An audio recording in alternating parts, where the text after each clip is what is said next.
All right. Guess what I did this week on the Anything Better podcast? I was just like, you know what? I'm just going to bet dumb because I don't recognize the game anymore. If I watch one more game where some team is up by 25 points and then all of a sudden it's Tyler minutes to go, wow, fucking game. I mean, how many times? It happens like every fucking weekend. Every fucking weekend that happens. I don't know if they changed the fucking rule. I don't know if it's because there's so much other shit to watch out there that they just have to make. This is the most incredible game since the 1 o'clock game. Oh my God, is the Sunday game going to be even crazier? It's not how football was. Games were over in the third fucking quarter. They were done, and that was it. It wasn't like a fucking Rocky fight every fucking weekend. So anyway, I was just like, you know what? I'm just going to bet all dumb shit. I'm going to bet everything that doesn't fucking make sense. And guess what? Out of the 4 games, I bet the Monday night game. I'm 3-0. 3-0. I bet the Panthers. I didn't remember who they were playing. They're supposed to get the shit kicked out of them. I'm like, that won't happen. Right? That won't happen. They played the Eagles. I had the Panthers getting like 12.5 or something. I'm like, that's not going to happen. For some reason, the Panthers will probably even win this game, and they came damn close to doing it, but the guy dropped the ball. I didn't watch a second of it. I don't watch NFL anymore. I don't, okay? It's just like, it's kind of like music. Music has passed me by. You know, I don't understand. I don't understand it. There's so many people out there with beautiful voices. Why am I listening to it like I'm getting serenaded by a robot? I hate that auto-tune sound. It fucking drives me insane. And then just knowing that it's probably somebody who can't even fucking sing. And then they're singing into this auto-tune thing as if they can sing. Like going on these runs or whatever. So I don't fuck with that. Now, I took the Panthers, and then I took the Rams because they're playing the Bills, and the Bills should kick the shit out of them, right? 3.5 point spread. Why is it so fucking low? Why? Because the Rams end up winning the fucking game. And then I took the Buccaneers. I don't remember who they were playing, but I just believe in Baker Mayfield. And, you know, when Colin Cowherd went after him, and then he went on his show, and he was still just sitting there, completely unathletic, not getting picked in gym class, telling this pro athlete that he's a complete waste of a pick, fucking with his money, or you know. And then he's done all these great things that I've yet to see that guy be like, all right, I was wrong about this guy. This guy's a fucking winner. I was like, fuck it. I'm going to bet on Baker Mayfield. And they won and they covered. So tonight, I don't even know who's playing, but it's the Dallas Cowboys that has my third cousin under center. They don't have a redhead coach, and they have a redheaded quarterback now. Have you noticed that? They're sort of ginger-friendly. I feel like they're allies over there. I don't know if he's a redhead. Anyway, so I'm taking them. I forget who they're playing, but they're playing some team that's, you know, should kick the shit out of them. So that's my new way going. Oh, by the way, I shouldn't say that people can't play anymore. That is bullshit. It's just sort of like what is happening in all facets of art is the people that are rising to the top are not the most talented people. It's the people that are best at the internet. Because I'll tell you this. Old man Billy, through my wife likes watching those tiny desks on YouTube, the NPR channel. Hang on a second.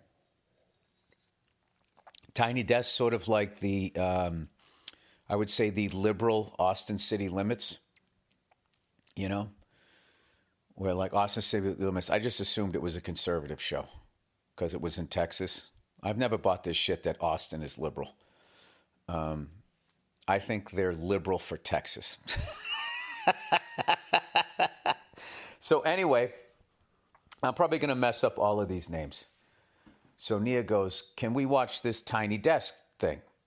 And I was like, absolutely, because, the bands always play live, and I've just watched enough of these, and they have killer fucking bands. So there was this artist who came on, Dochi, I think is how you say the name, and she comes on with one of the best bands I've seen in fucking years. Like, everybody was destroying it. And she was like just this supernova of talent. Like one of these people that makes me question, like, how am I also in show business? I'm sort of a one-trick pony, right? I tell jokes, I act like an asshole, I don't apologize, and then I leave. That's the hallway of talent that I have. She goes out, absolutely destroyed, and then had a band that was playing at the level that she was performing at.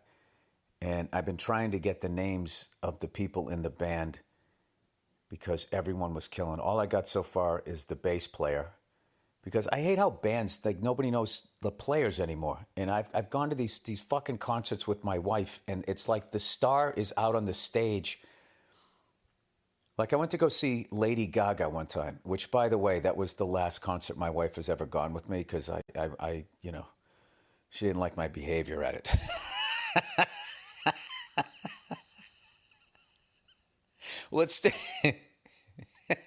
What happened was, some of you who listen to this podcast remember this story. I was watching the Patriots during the day, and they lost a playoff game. They got smoked by the Ravens. So I was like a six-pack in and a couple of whiskeys. It's back when old Billy Boozeface, right? And then I was going to go see Lady Gaga. And I went down there. She's great. She can sing great and all that. I'm not fucking shitting on her or anything. But, like, I go there, and, like, she has a live band, but they were, like, in, like, this castle behind her. And, like, they basically put a fucking house in front of the band. It was a castle, this facade, and there was like these little windows, so I could see sort of the drummer's head, and he was killing it, and I couldn't watch him fucking play. And then she's out there riding on a horse and all of this shit, and she's going like, I don't give a fuck. I don't give a fuck. She kept saying that, right? And then she goes to her backup dancer, like, fucking so-and-so, do you give a fuck? He's like, I don't give a fuck. And they just kept doing that. I understand. What do you mean you don't give a fuck? I paid for a fucking ticket. You better give a fuck. Give me a goddamn show. Everybody but the horse was telling me that they didn't give a fuck on stage, and then I just couldn't take it anymore. And it was just bad timing. Right as the crowd wasn't screaming and it got quiet, I went, Jesus fucking Christ.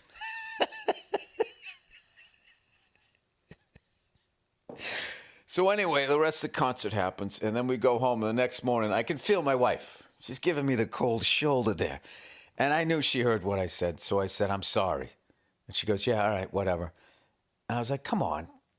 Nia, I said it once. She goes, you said it like 6 times. I didn't remember because I was drunk. So anyway, but that's been my thing. Like, I went to go see Madonna, and she's singing the track. She doesn't even have a fucking band there. I just, where is the fucking band?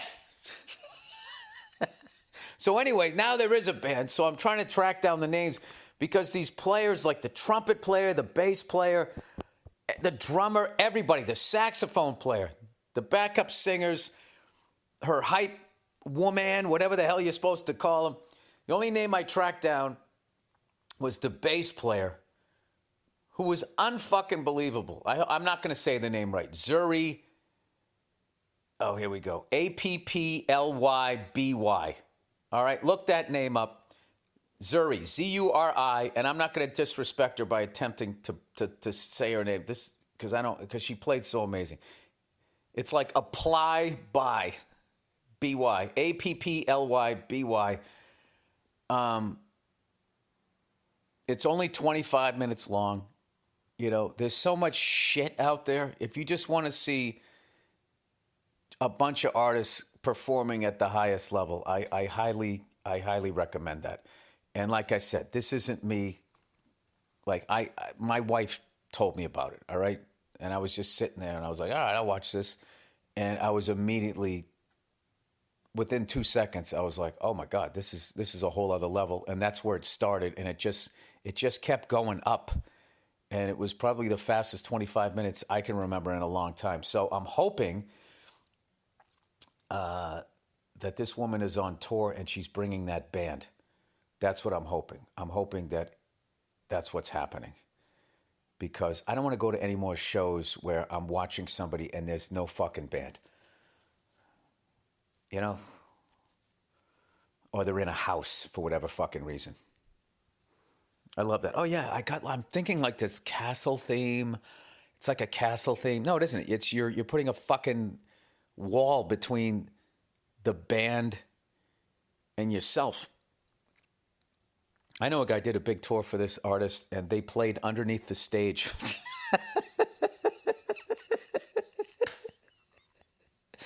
All eyes must be on me all the time. Anyway, check that fucking one out. It's the Tiny Desk series. Check out that whole series, the Tiny Desk series, man. It's amazing. And what's funny is my stupid generation is always talking about how nobody can play instruments anymore. And the reality is there's not a million. There's a whole bunch of people in this generation that are unbelievable players. You just have to find them, which is hard because, like I said, there's there's being good at what you do, and then there's being good at the internet. And, the problem I think female artists have right now is there's so many hooas walking around in their fucking underwear on Instagram, like getting a zillion clicks. Like, how do you get your shit, in front of that? I don't know. All I know is I just picked 3 fucking games this week because I was so sick of trying to predict what I thought was going to happen. I finally realized that whatever I thought was going to happen wasn't going to happen. And I am now into this total conspiracy theory that they have manipulated the game with the rules, the officiating, and got in bed with gambling now, that most games now are going to come down to the wire on purpose, not because it's better for the game. It's because it's better for their wallets, because you're going to watch until the end. You're not going to change the channel, and they're going to get money for all the advertising. All right? All right. So